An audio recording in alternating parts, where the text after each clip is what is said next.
Vamos para mais um cafezinho e vamos falar do segundo erro mais comum que todo dev comete e que a maioria dos devs já cometeu. Eu fiz um cafezinho 2 dias atrás sobre o erro mais comum do dev, agora é o segundo. Vamos lá? Vamos ver qual é o segundo? Bom, o primeiro erro, o erro mais comum que os devs cometem, né, é achar que se um framework não resolve meu problema, eu não posso usar ele, né? E muitas vezes acontece, realmente o framework não resolve o seu problema, você está usando ele para uma outra coisa, ou você simplesmente não entendeu qual que é o framework. E qual que é o segundo erro mais comum do dev, e talvez você esteja olhando para ele agora, né? Não tô falando de mim, né? Tô falando do YouTube, né? E não só do YouTube, né? Pode ser de palestras, de qualquer outra coisa, né? É achar que soluções vindas de fora vão resolver o meu problema. Soluções vindo de fora não vão resolver o problema. Você pegar assim, tipo, ver aquela palestra foda do cara que porra, o cara resolveu todos os problemas do mundo usando chat GPT, low code, microserviços, blá blá blá blá blá blá, IoT indústria, o cara resolveu todos os problemas do mundo e, cara, eu vou usar aquilo. Aquilo vai resolver meus problemas. Não, aquilo não vai resolver seus problemas. Sabe o que vai resolver os seus problemas? Você ter senso crítico e método de análise para entender o seu problema. Ah, beleza, qual que é o meu problema? Poxa, assim, eu tô tendo dificuldade aqui para desenvolver porque essa aplicação é muito complexa, blá blá blá blá blá, e eu vou usar Go. Tipo, cara, beleza, tipo, a sua aplicação é muito complexa, então você acha que a culpa é do Java, né? A culpa é do Java, a culpa é sempre do Java, né? Tipo, youtuber dog, né? A culpa é do Java, o Java é lento. Ali, o sênior de 2 anos que botou um servicinho em prod não, né? Deployou um servicinho ali pro professor de faculdade e nunca deployou um serviço Java, acha que a culpa é do Java, porque não sei o que, blá blá blá blá. E aí ele acha que não, vamos usar Rust porque Rust vai resolver todos os problemas. Não vai resolver, cara. Não vai. Tipo, primeiro assim, qual que é o seu problema? Identifica o seu problema. Tipo, o meu problema é... Aí vamos lá, é lentidão na produção. É lentidão na produção pelo quê, né? Tipo, assim, ó, cara, eu tô com muita requisição alta aqui. É muita requisição alta? Então você vai jogar toda uma base de software ali, feita, construída, com regras de negócio implementadas. Isso é muito legal, assim, porque algumas pessoas comentaram que eu já vi gente reescrever só. Eu já vi gente reescrever. Tem que reescrever. Eu teve uma empresa que eu trabalhei que o pessoal era louco para reescrever. Tipo, não, vamos reescrever. Óbvio, era uma consultoria de software que vendia software. Vendia mão de obra. E você, a gente tem um serviço legado aqui, vamos reescrever ele? Vamos, óbvio, eu tô aqui pra trabalhar, né? Eu tô aqui pra trabalhar, cara. Se, tipo, tem que reescrever... Não, agora, tipo, não... Cara, vamos identificar o gargalo ali, identificar qual é o problema, fazer uma boa análise daquele software, entender por que ele tá dando problema e tentar corrigir. Pô, aí pode ser uma outra solução, por exemplo... Eu apresentei ali no vídeo sobre Bad Smell e ORM, uma série de problemas que podem trazer lentidão para o seu software. E aquilo ali pode acontecer em C Sharp, em .NET, sei lá, em algum outro lugar pode acontecer aquilo. Sim, desde que você use um framework para carregar coisa automaticamente, aquilo ali vai acontecer. Pode acontecer, né? Então, assim, o segundo problema é você não tentar entender os seus problemas e achar que soluções mágicas podem resolver ele. Engraçado que, assim, isso aí tem um nome, tá, pessoal, na filosofia, né? Chama-se pensamento mágico. E eu sou uma pessoa que eu gosto de estudar a filosofia da tecnologia, né? Tem vários livros aqui, eu não vou mostrar aqui agora, inclusive tem uma playlist chamada Conversa sobre Tecnologia, que eu falo só de filosofia da tecnologia. Filosofia, sociologia, dada a minha base teórica ali, né, eu falo sobre por que a gente acha que essas coisas mágicas vão acontecer, né, tipo, porque isso é o pensamento mágico. Eu acho que, se eu pegar aquela solução ali e aplicar aqui, vai resolver, né, eu não quero entender, o pensamento mágico não é de acreditar em mágica, não é sobre isso, nunca foi. O pensamento mágico é não entender o funcionamento das coisas e achar que soluções prontas vão resolver o seu problema. Então, esse é o pensamento mágico. E isso acontece muito no mundo de software. Pessoas que acham que só por mudar a linguagem vão resolver problemas que estão lá. Por quê? Porque as pessoas não entenderam uma linguagem. E aí, assim, você pega uma linguagem que as pessoas já têm algum skill e partem para uma linguagem que as pessoas não têm nenhum skill. Tá, beleza. Como é que... Então, assim, tá bom, Vitor. Então, assim, beleza. Você já identificou o problema aqui.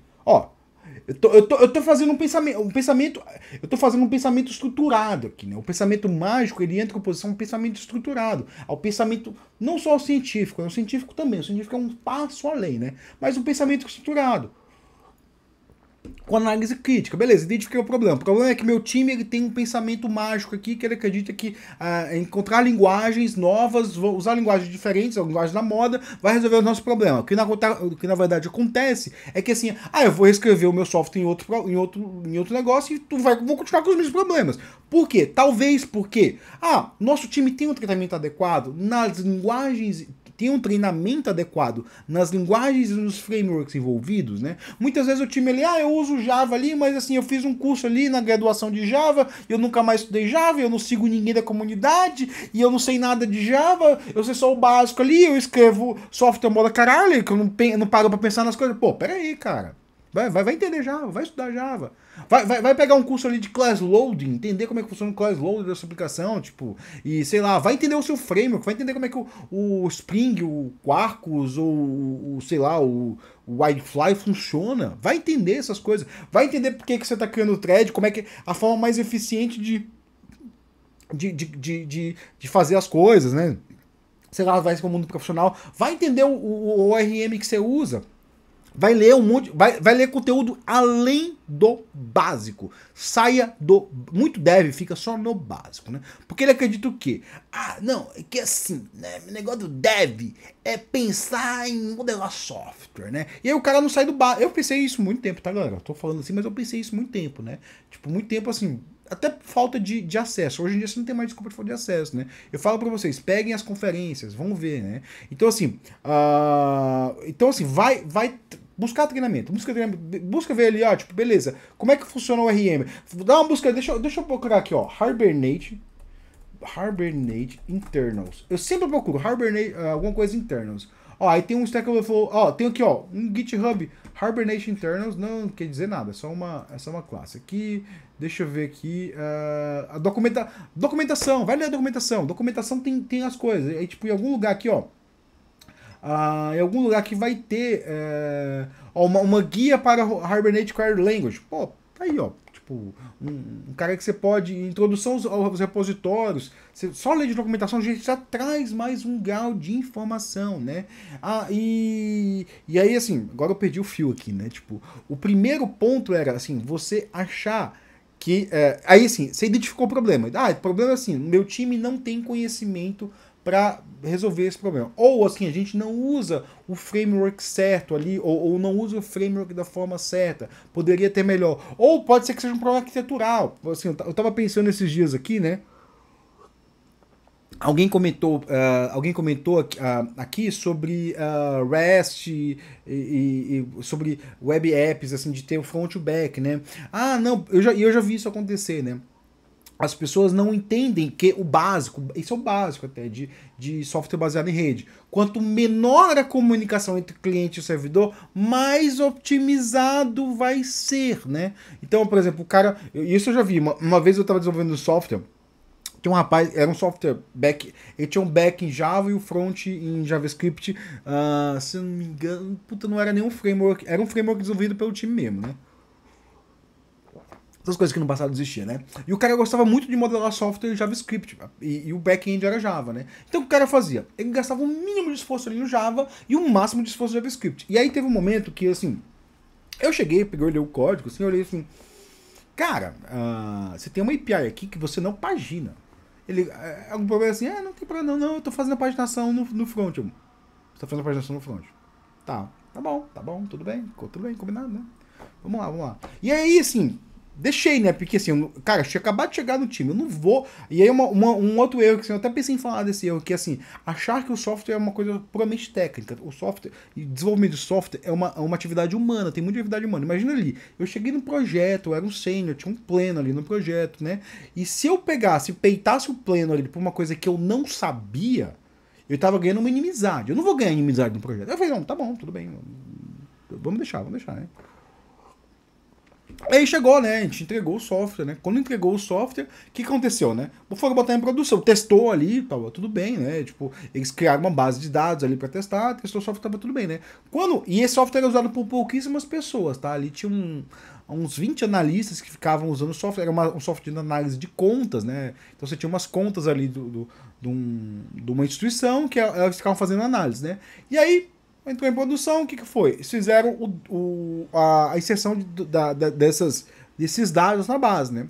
E aí, assim, primeiro dado, assim, o cara abria, né? E aí, assim, o que fazia o software? Ele abria, ranqueava ali algumas coisas e fazia, ó, você, fulano tal, vai analisar tal conta e você tem acesso a toda a base de busca ali, né? Aí o que ele fazia? Fizeram um dump dessas contas, né, que tinham sido analisadas, né? E a quantidade de contas era na base do 1 milhão. Então o que acontecia? O software pegava, fazia a porralhada da query ali no back-end, né? Pegava esse 1 milhão de registros, jogava numa requisição HTTP que ia na casa dos megabytes e lia.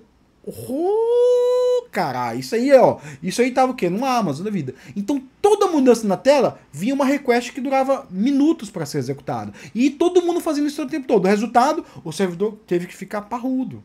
Servidor parrudão ali, um monte de... vai ter que usar muita memória. O que a gente pode fazer? Eu falei assim, cara, a solução vai ter que reescrever o back. Escrever o back, não reescrever o back-end todo, assim, a gente vai ter que reescrever todas as chamadas para adicionar uma coisa muito simples. Paginação. Então era basicamente pegar assim, um requisito ali de um design pattern, né, um padrão de exibição e aplicar para o quê? Para reduzir o uso da rede. Era basicamente isso, né? A gente não precisava reescrever o software, não precisava integrar. Então, assim, a gente identificou o problema e aplicou a solução específica, por quê? Aquela solução específica resolvia o problema, né? E aí, assim, já que já deu 11 minutos, assim, a gente tem que entrar aqui, ó. Beleza. Vamos estruturar o pensamento desse vídeo, porque os meus cafezinhos são sem roteiro, então muitas vezes eu me perco, né? Então assim, beleza, o que eu tô dizendo nesse vídeo? Qual que é o segundo maior erro do dev? E o segundo maior erro do dev é fazer um negócio que eu coloquei aqui de pensamento mágico. O que é o pensamento mágico? Achar que o meu problema vai ser resolvido por uma solução externa. Então, a primeira coisa que eu tenho que ter é um bom diagnóstico do meu problema. Eu entender o funcionamento do meu software, entender como ele está atuando, entender qual é o problema dele, e aí o que acontece? Eu vou ter que avaliar possíveis soluções. Reescrever tudo pode ser uma possível solução? Pode ser. Em alguns casos, pode ser. Porém, assim, eu consigo consertar esse problema? Como é que eu consigo consertar? Se eu tenho uma boa análise, eu posso ter uma boa...